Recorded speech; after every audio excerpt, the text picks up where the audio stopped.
My partner and I have barely been sleeping these past few weeks. It happens late at night after we drift off into unconsciousness. A loud scream echoes from down the hallway. We awake. Both of us groggily decide on whose turn it is to get up and take care of our baby. Every night our baby would cry her little heart out to us. Sometimes it would be a couple of times a night, and other moments it seemed like she'd never sleep again. One night, it was my turn to take care of her. I checked my phone to see that it was just before 1 a.m. My eyes felt puffy. My back was aching and my head was throbbing as I entered the nursery. I lifted her up from her crib. My light shushes were easily drowned out by her cries. I cradled her and lightly bounced her. My knees and shoulders began to burn after a few long minutes. I set her down for a moment to prepare a bottle of formula for her, but she began to cry even harder. I could hear my partner from the other room asking me if things were okay. I assured them that things were just fine, as I made a mess of the water and formula powder. I rushed back to the nursery, and of course she wouldn't take the bottle. "You sure you're okay?" My partner called out to me again. "I'm fine." I started to respond until I dropped the bottle onto my foot. I held back a groan and I composed myself. "We're fine, just fine."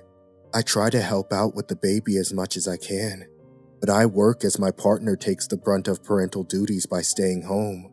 I wanted them to rest as much as possible, so I try my best to at very least make sure that the baby gets back to sleep. I checked my phone to see the time, 1:17 a.m. At this rate, I doubt anyone would get any rest, so I decided to pack her into the car seat and go on a quick drive in hopes that it would put her to sleep. I placed the car seat into its spot behind the driver's seat and hopped into my Ford Focus. The baby's cries had shifted to light whimpers, and I was sure that I made the right choice. I turned the engine on and pulled out of the driveway of our little home. I connected my phone to the Bluetooth of my car and played light nursery songs. I aimlessly drove around as the light stirring from behind me began to cease. We live just on the outside of the city. For miles, there's nothing but trees, and more trees. I travel around these roads every day, but with barely any light aside from my car's headlights. The current path made me feel a bit uneasy. I looked at my car's clock and saw that it was 1:48 a.m. I'd been driving for about 15 minutes or so. I hadn't heard a peep from the baby in a while, so I decided to see if it was safe to turn around and return home. It was a long stretch of road, and I had been traveling straight this whole time, so I simply slowed down to make a U-turn and go back home. I turned the steering wheel to the left, and the sound of the tires on the pavement cracked underneath me. I thought I could make it easily, but my car ended up going off the road a bit. I heard a thud followed by a loud snap. I must have hit something. I cursed under my breath. I pressed on the brakes and shifted my car to park to see what I had hit. I got out and walked around to see that I had simply struck a few twigs. I was thankful that it was just some scraps of wood and no damage was done. I stood outside for a second. It's the beginning of summer, but the night air felt cold on my skin.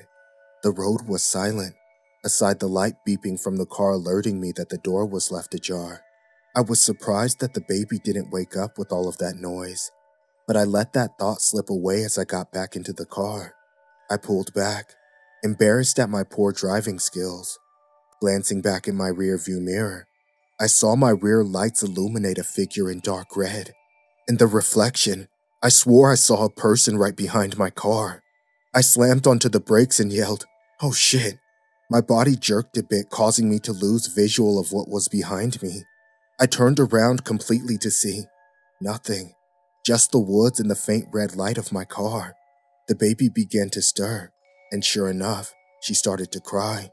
I pinched the bridge of my nose and rubbed my eyes. I was sure that the lack of sleep was getting to me.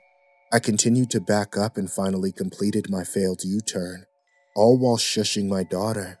My heart was racing a bit. I was sure that I had seen something, rather someone behind me for a moment. My daughter's cries began to get louder and my ears started to ring. "Shh, shh. It's okay, baby. Just fall back to sleep, please," I pleaded to her. Of course, this was a foolish thing to ask. I turned up the volume to the white noise I had been playing. I don't know what I was hoping for more, that the sound would actually lull her to sleep, or to drown out the shrill cries. Taking a deep breath, I continued to drive, thinking that my baby would fall back asleep on the way.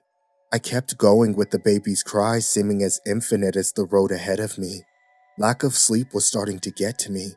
My eyelids felt like they were weighed down with cinder blocks. I opened my mouth wide to let out a yawn, but I heard something that caused me to choke it down. Shh, shh. In my back seat, a light hushing noise could be heard. It sounded high-pitched like a child's. At first, I thought it was simply something playing on my phone, until I heard a childlike humming of Rockabye Baby, alongside the white noise from my car stereo, and I could clearly hear the humming coming from behind me. I glanced in the rearview mirror, but I couldn't see anything aside from the road behind me. I thought I was hallucinating the noise, even turning off the car stereo, but the humming of the lullaby was loud and clear. I whipped my head around to look towards the back seat, afraid to take my eyes off the road, but even more afraid of what was behind me. I turned my head and locked eyes with what looked like a young boy. He looked like he was probably 5 years old with short black hair, and stared back at me with wide milky white eyes. He was wearing what looked like tattered red pajamas, and his skin was pale with gashes all over. I was about to let out a scream, until I felt something cold grab my head and forcibly twist my gaze back towards the road. I slammed my foot on the brake, the car screeching to a halt. All I could see was the road ahead of me, but in the corner of my vision, I could see long, thin fingers. A woman's voice whispered into my ear, "My baby, give me back my baby." The words sent chills down my neck and froze my spine. The fingers lifted off from my face, and the child's humming stopped abruptly. I just sat there with my foot on the brake like a lead weight. It was silent for a moment, until I let out a shaking breath. I couldn't comprehend what had just happened, until it suddenly hit me. The car was eerily quiet, so quiet despite all that had happened. I rushed out of the car and opened the door to the back seat. My heart dropped to unfathomable depths at the sight of an empty car seat. I pulled out the baby's car seat and frantically lifted the blanket I had placed with her. The car seat was empty, and my daughter was gone. I went through every nook and cranny of my car like a crazed person. I was undoubtedly alone. I felt waves of fear and anxiety slam into my chest. I snatched my phone out of my pocket and quickly dialed my partner. The phone rang and rang and rang, until they finally picked up. Their groggy voice called out, "Babe, what?" I cut them off and shouted into the phone, "They're gone.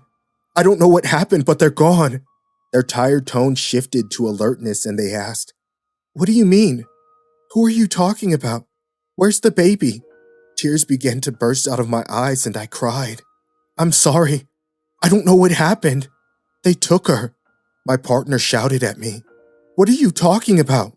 Before I could say another word, I heard the childlike shushing again.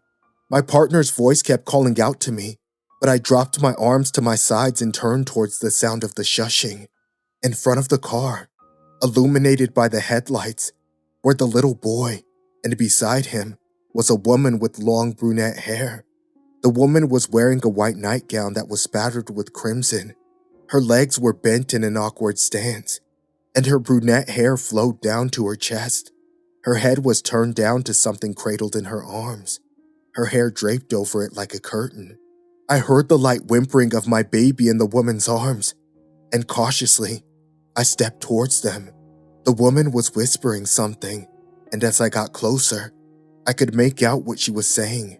My baby, I finally have my baby." When I got close, the boy snapped his head towards me and opened his mouth. Dark blood began to pour out and tears streamed down his wide eyes. The boy began to step towards me, blood spattering all over the road and onto his torn red pajamas. He outstretched his hands towards me and I fearfully took a step back.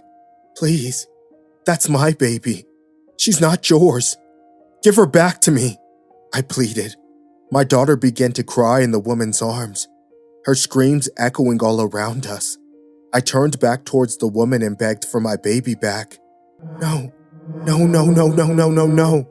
She's mine, the woman hissed. She lifted her head up to face me, and I let out a yelp to what I saw. Underneath the woman's hair was nothing. She had no face.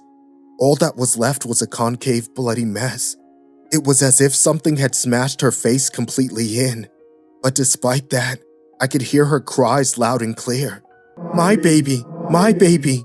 My daughter was crying in her arms and I felt helpless. I mustered up the courage to move forward, but the boy latched onto my leg.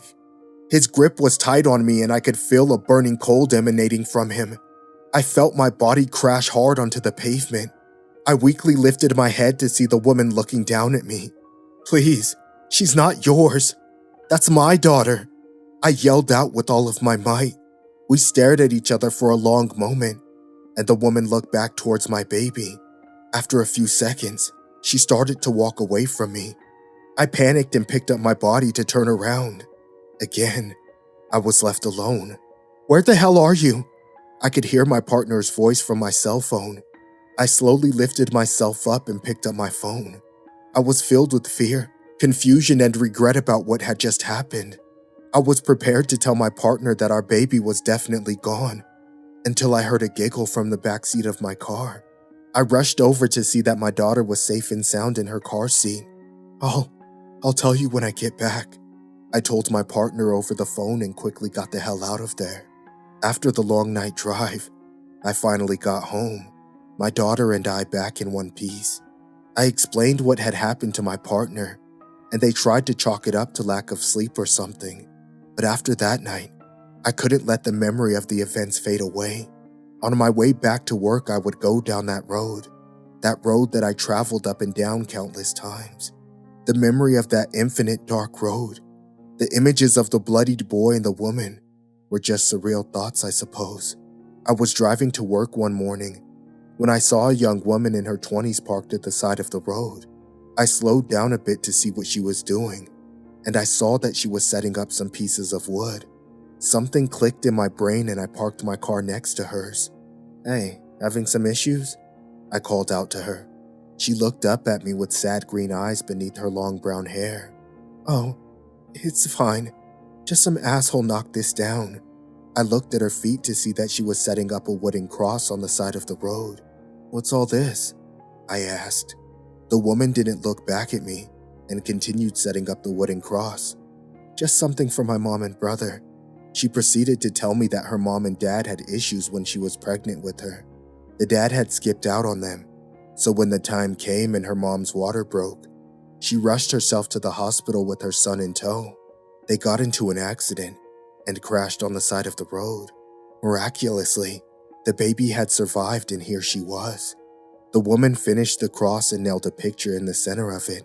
She didn't say another word as she got back into her car and drove away. I stepped towards the cross to see the smiling face of a young boy with red pajamas and his pregnant mother. They both were so excited to meet their baby girl, and they wanted to be with her so badly. I sat in my car for a moment and cried. I will never forget that night drive.